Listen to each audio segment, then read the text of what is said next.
Well, hello and welcome to Camilla and I. And today I thought two heads were better than one. Hello, I'm Jonathan. And I brought Jonathan, my good friend here, fresh from Botswana. Yeah, just come back from safari in Botswana. 2 weeks in Botswana. So, yeah, some incredible shots, but we're not sharing them on Camilla and I because we're too jealous and we haven't got time to And get you're mad. and you're local wildlife photography anyway. And I'm wildlife, yeah, I'm local wildlife photography. Good point.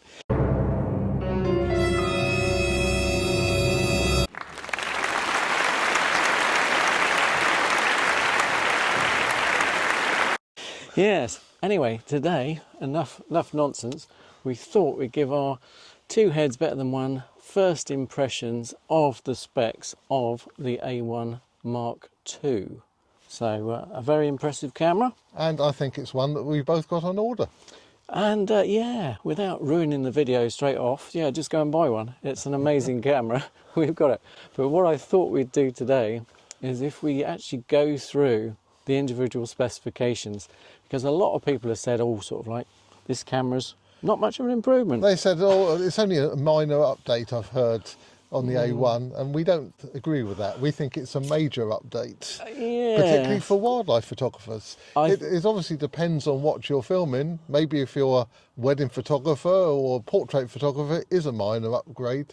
But for a wildlife photographer, it's got some great new features. Yep, that's it. Yeah, I think, yeah, that sums it up in a nutshell. Yeah. If you're a wildlife photographer, you want this camera.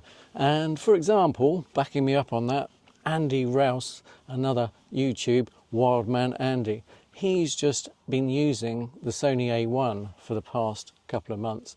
And now he has the A1 II on order because he's found it such an upgrade. And, you know, it's amazing. So wildlife photographers in particular, I'd say. I was actually just watching a video of him yesterday. Oh, right. And I believe he used to shoot with the OM1, and therefore he's used to having pre-capture, and that is one thing he misses with the A1. Yep. So Yep, straight the off. new A1 II, that is a feature that he can't wait to get. Yep. Anyway, we're jumping ahead here. We've got a list. I've actually written them down for you because it's quite complicated. It's sort of subtle, but enormous differences between the two cameras, the A1 and the A1 II. And of course, the first thing is it's the same size sensor as the original A1. And anyway, I don't know what your thoughts on the original sensor being used for the A1 II. I think it's a wonderful sensor, and I don't think anyone has had problems with the image quality from the original A1. So why should some people not be satisfied it's the same sensor? No. If something's good, stick with it. Why change it? You know, if it's not broken, don't fix it. So yeah, we're very happy with the 50 frames per second. Would we have liked a global shutter sensor? Yes, but it's not a game changer. And if you're really taking really high speed action, I still think the A9 III is the camera to get for the really fastest action. Yep. And you don't necessarily need the high megapixel count, which we do for wildlife photography. Okay, so yeah, we're quite happy with the sensor being the same, not a real problem. And also, we're very happy with the autofocus improved recognition features and the auto select feature as well. On the A9 III, you have a bird and animal autofocus. It's combined, which was really useful for me when I was on safari in Africa, in Botswana, because I could be going from shooting a lion to an eagle in a split second. So it was great to be able to just go from one to the other without having to change the settings. The A1 II is threatening to identify your subject. So if a train came across the scene as well, you could probably switch instantly to a train. Obviously not a realistic scenario, but the ability to switch, particularly between bird, animal and insect, for example, absolutely tremendous. Well, I'm hoping that, because we haven't actually got it in our hands, but I think you can select which ones. So as a wildlife photographer, you could select animals, birds and insects, and ignore humans and trains. Yes, indeed. Oh yes, you can eliminate those from the thing. Yes. And indeed, as with the A9 III, you can select the box, so you can create your own box. Absolutely incredible customised feature, which is on the A9 III, but now is coming on the A1 too. Well, I've used that on the A9 III to make a wide, shallow box, so that it doesn't suddenly focus on the waves in front of the water bird, for example. So that you can actually, you don't want it picking things up in the air or lower down, so it's just at that level, so you could actually, it's quite useful to do a shallow wide one. Yep. Specific subjects, again, if you're going for a particular subject, it's great to have this tiny little improvement, but yeah, it all helps, as we know. And then I suppose the next item, which was of particular note, was the only 30 frames per second with the A1 II. Now, obviously, I would have liked 60 frames per second. It would have been nice, but to be fair, I don't very often, shooting with the A9 III, use it at more than 30. It to be good for like getting a diving kingfisher, but for most subjects, 30 is usually enough. Yeah, and I've found with the A9 III now that my fast speed is 60 frames per second, and I do get extra wing beats with that. I definitely have got more shots with the A9 III than I had with the A1. But you do have an awful lot of shots, obviously, to go through at the end of the day. You've also got to remember these are going to be a lot bigger files than they are on the A9 III. So if you had more than 30 frames a second, it's going to start buffering very quickly. Yep, as it does on the A9 III. I mean, the buffer's full at 120 frames per second. It's full in 1.6. 1.6 seconds at 120. So I normally use it at 60 frames a second, and you then got 8 seconds before it buffers. Yep. Yeah, so following on from the 30 frames per second, we also have the pre-capture feature now, which is absolutely fundamental. Well, that was the main reason for me to buy the A9 III in the first place, and I found it so worthwhile. The number of shots I've got in the few months I've had the A9 III through having that pre-capture, which I had just missed before because my reaction time would not been quick enough to get that bird taken off or whatever. Yes, you just don't realise how many shots you take before you actually get the subject. Your reaction time, everybody's reaction time, obviously the older you get, the slower you get, but that ability to pre-capture shots. I think the average for most people is about a third of a second. Yeah. So a lot of action could have occurred in the third of a second, which you've just missed if you haven't got that pre-capture. And I found it with static subjects. Static subjects still move and do subtle variations, and you do capture, again, interesting behaviour before the animal moves. It's not just take-off shots or... Well, even like in Africa, when you take in Botswana, you can do, that lion makes a sudden movement, a swipe of its paw, whatever, which without the pre-capture you would actually just miss because by the time you reacted, that action's finished. Yeah. With the pre-capture, you've got it. You've got it. The problem I have is remembering to press the button anyway. Well, my problem of recent has been when I've been using the A1 instead of the A9 III, and I've actually don't put the shutter down till the action starts, and I've realised I've now missed it because I'm used to the A9 III going backwards in time and capturing it. Yeah, you get lazy. Okay, so anyway, the pre-capture on the A1 II, catching up to the A9 III is absolutely superb, and it couldn't just be done in a software change, because it just wasn't possible.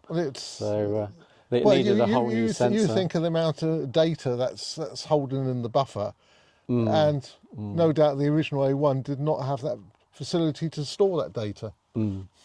Yep. Okay, and the next feature, I suppose, is the ergonomics, and firstly, the articulated screen.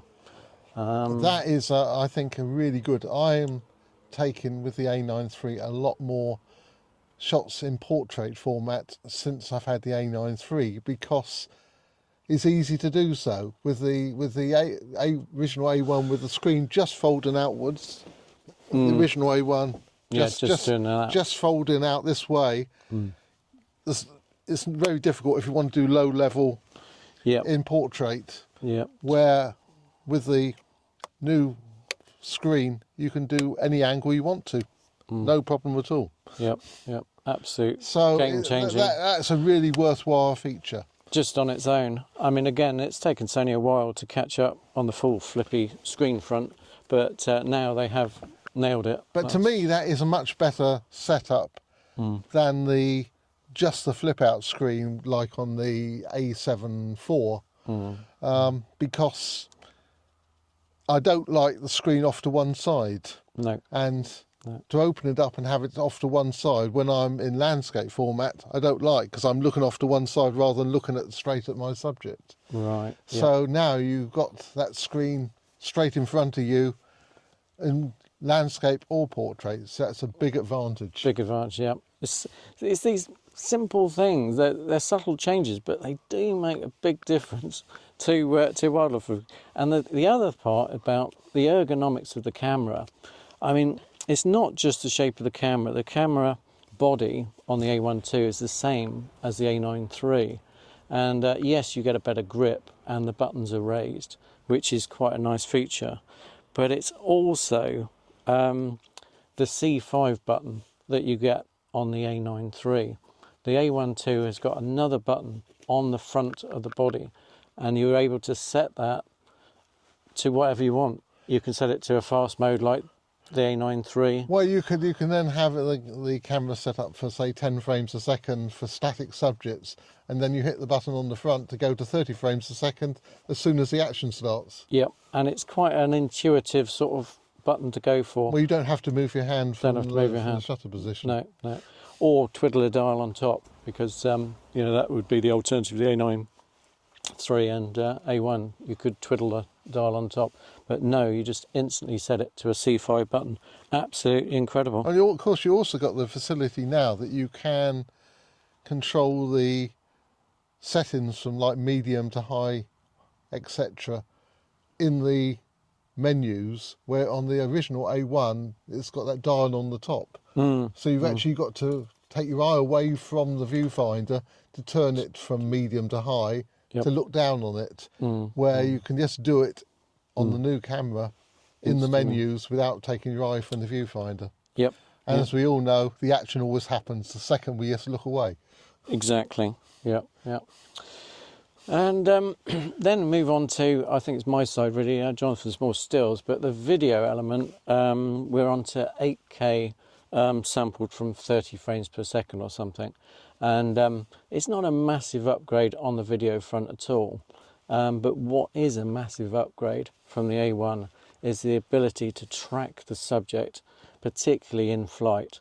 I have got far more flight sequences with the A9 III because it's such a good sticky autofocus on the bird. The recognition, following it across the sky.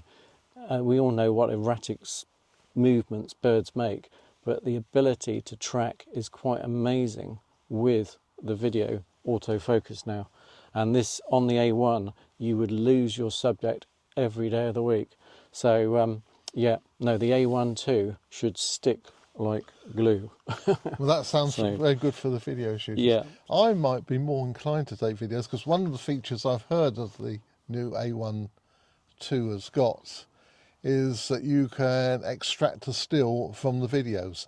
So you could be taking an 8K video and get a good high resolution still from it, which, because one of the things that's kept me away from taking video is when I do take video, I always wish I'd been taking stills, because but if I know I can get a good quality still from the video, I'll be more inclined to try to take some video.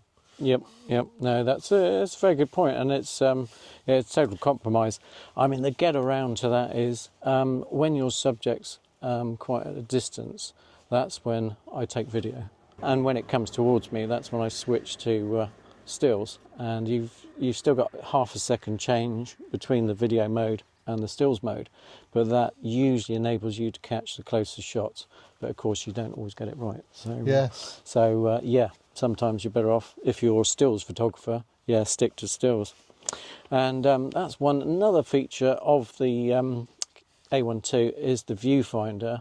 The viewfinder has got 240 frames per second viewfinder, total non-blackout viewfinder. And I believe on the original A1, the quality decreased when you press the shutter down, and it won't on the new A1 too. Right, that's it. Yeah, I knew it was something like that. Thanks, Jonathan. Yeah. That's why, Jonathan. A bit more technical than me, I must admit. Anyway, I'm sorry.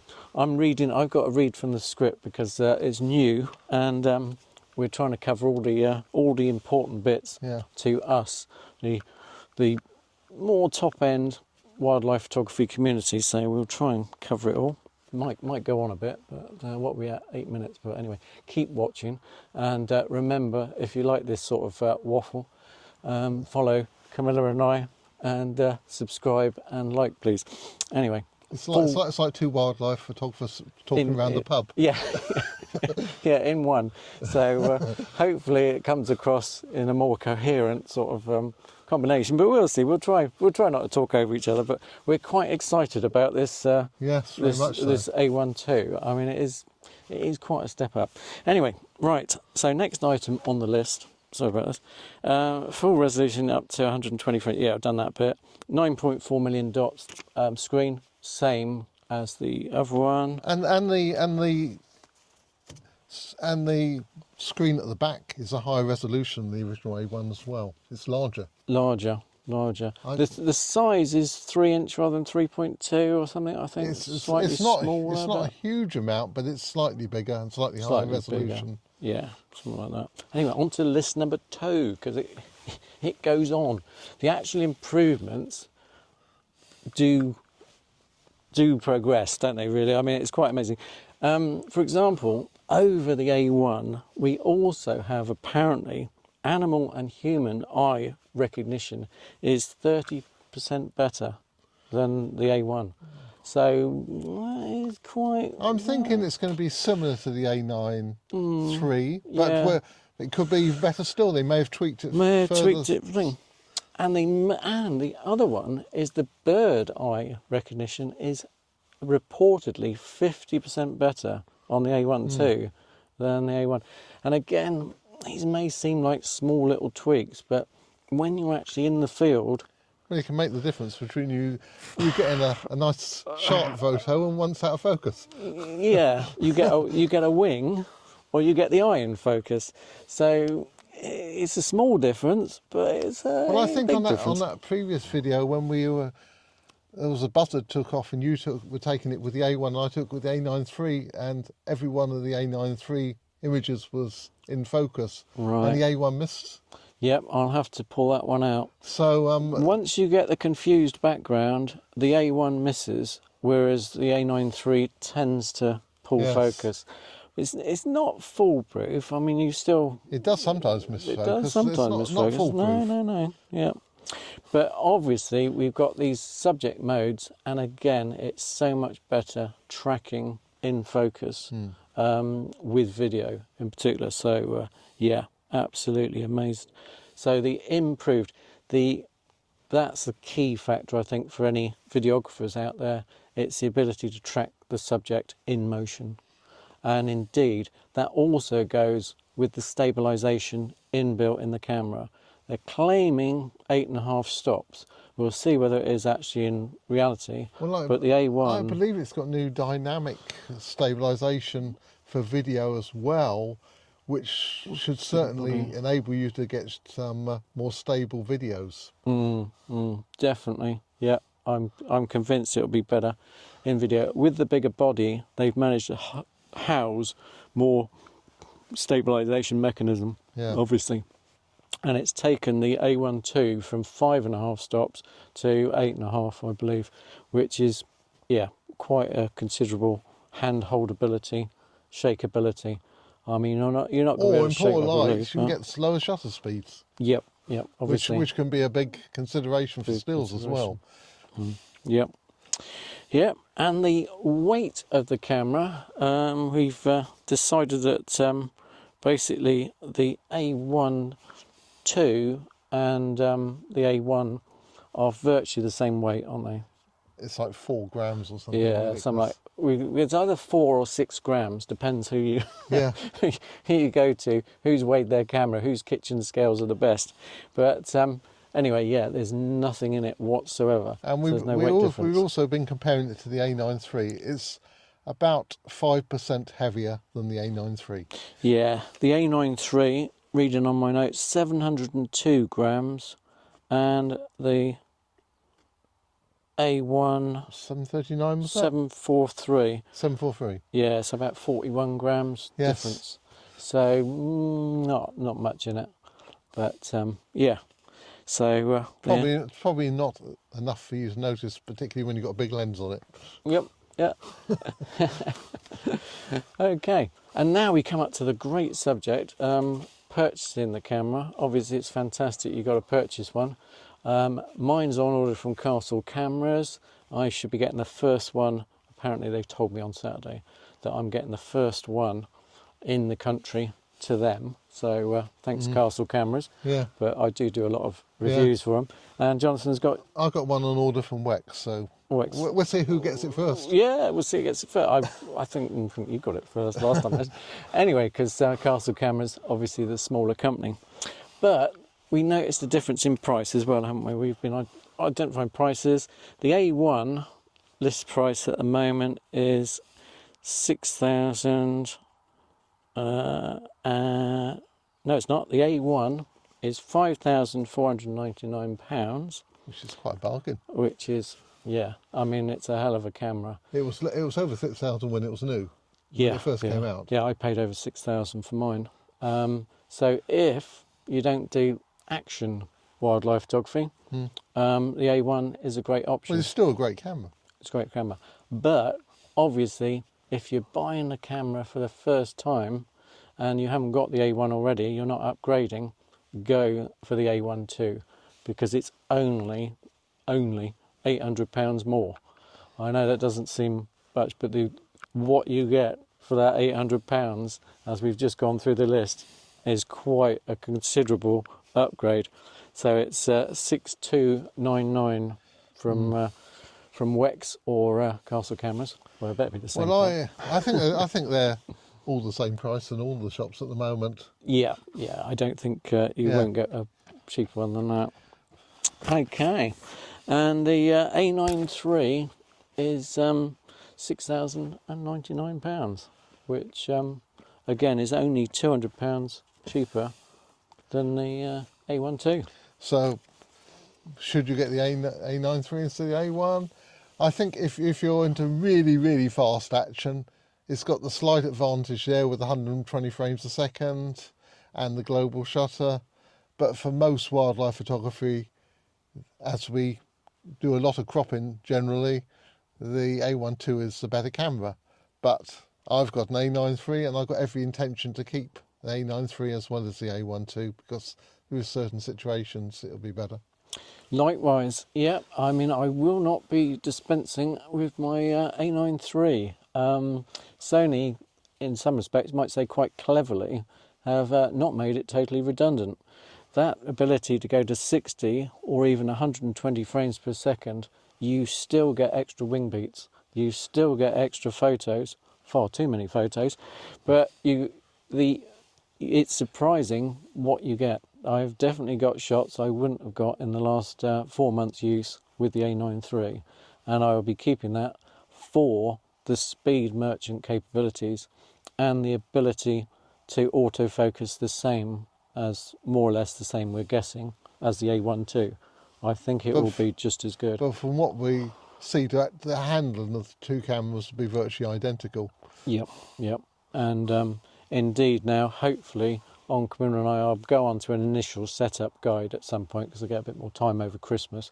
Because should be getting the camera before Christmas, this side of Christmas, I've been told. So, And one facility on the A1, new A1 2 you've not mentioned is the new noise reduction facility that you can take multiple images and stack them together to reduce the noise.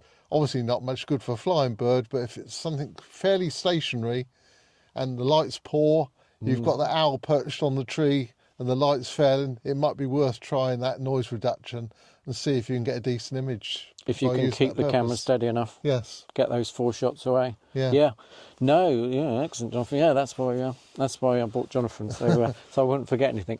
So hopefully that's a comprehensive summary of features on the new camera, isn't it? Yeah. And as we've said right from the word go, both Jonathan and I have got one on order, so I will be operating with an A9 III and a Sony A1 II, and very happy I purchased the A9 III because thankfully Sony did use the same body, and I presume ergonomically and dexterity wise it'll be identical. I don't think there'll be any difference. I don't think there'll be any difference at all. And indeed, it'll be interesting setting up the menu to see if I can use similar settings. It would actually be quite interesting going through the menus of both and see where if there are any changes. Yeah, I might do that. I might try and put two together side by side and see what I do. Obviously, everybody's individual, and I do have difficulty making these videos because they're very technical and also they're personality based, they're sort of personal based. It's what your photography is doing, how you set these particular functions. So it's no good just straight copying my things. You tweak things. I think you use Mark Gaylor's. I start off with Mark Gaylor, but then he's not specifically a wildlife photographer, so I then sort of like tweaking things to be more suitable for wildlife. Yeah, and I tend to concentrate purely on the wildlife, so I eliminate 90% of the features on the camera I don't use, or I have to, if I do something like focus stacking or something like that, then I have to consult somebody else in order to totally nail down on the procedure. Because relatively new. I mean, the A9 III has only just had focus stacking. That's another point, actually, we haven't mentioned on the A1 II. That'll be on which is something, A1 II. Although that's not going to say so much. It's more for landscapes, I think it'd be more useful than wildlife. Insects could be good, yes. Oh, brilliant, yeah. And, of course, fungi this time of year. Yes. Yeah, people are into their fungi.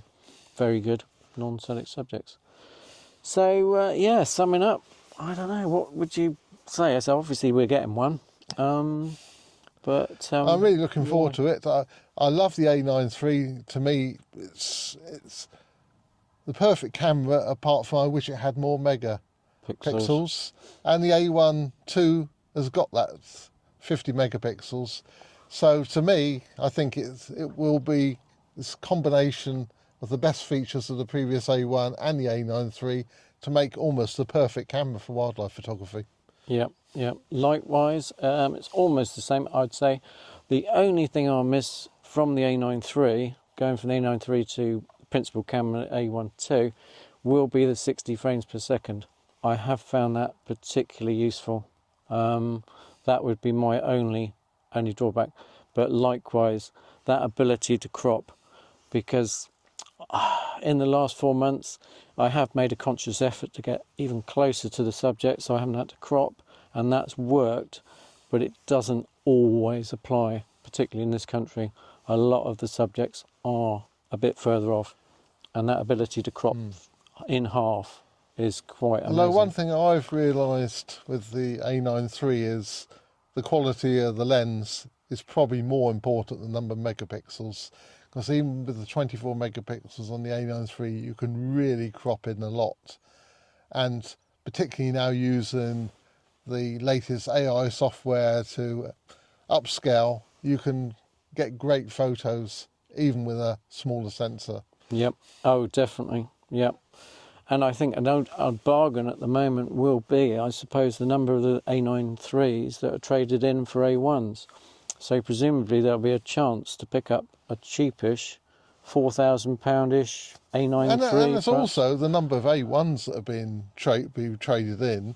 There may be quite a lot of wildlife photographers with something like an A7 IV, and they'll now get the opportunity to get a really top-of-the-line A1 at a very reasonable price.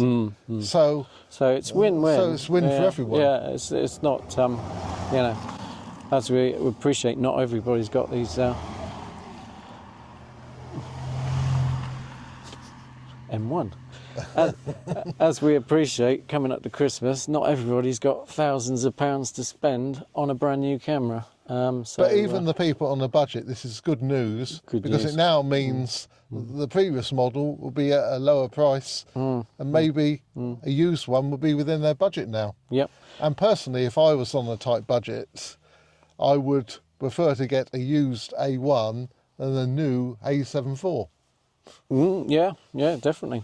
And indeed, other cameras come onto the market, because now I have an A6700. If anybody's interested in an A6700, I probably won't have use for that. I've been using that for video, which has been very good. But it's the crop sensor, flagship APS-C, top of the range camera in Sony, and it's got loads of the features of the other camera, but now I will probably be part exchanging that for the new A1 II, just because there's only so many cameras you can play with. Well, and you don't want to invest too much more money in the wildlife equipment That you're not going to use. Why not trade in the equipment you're not using anymore? Yep. Yeah, so there we are. There's our initial, I think that's our initial thoughts on the A1 II. So thanks, Jonathan. For no doubt more when we've actually got one in the hands. Yeah, more. And a more technical one, setting it up. So, I have to scratch my head. I've got some time off over Christmas, because that'll probably take me a couple of days to make. So these ones are relatively easy. Well, but that'd be great if it arrives before Christmas. You can enjoy the Christmas period setting up your new camera. Yeah, brilliant. So, fingers crossed. Yeah. Anyway, whatever you've got, don't forget, it's not a question of the gear necessarily. It is getting out there, as Jonathan just has.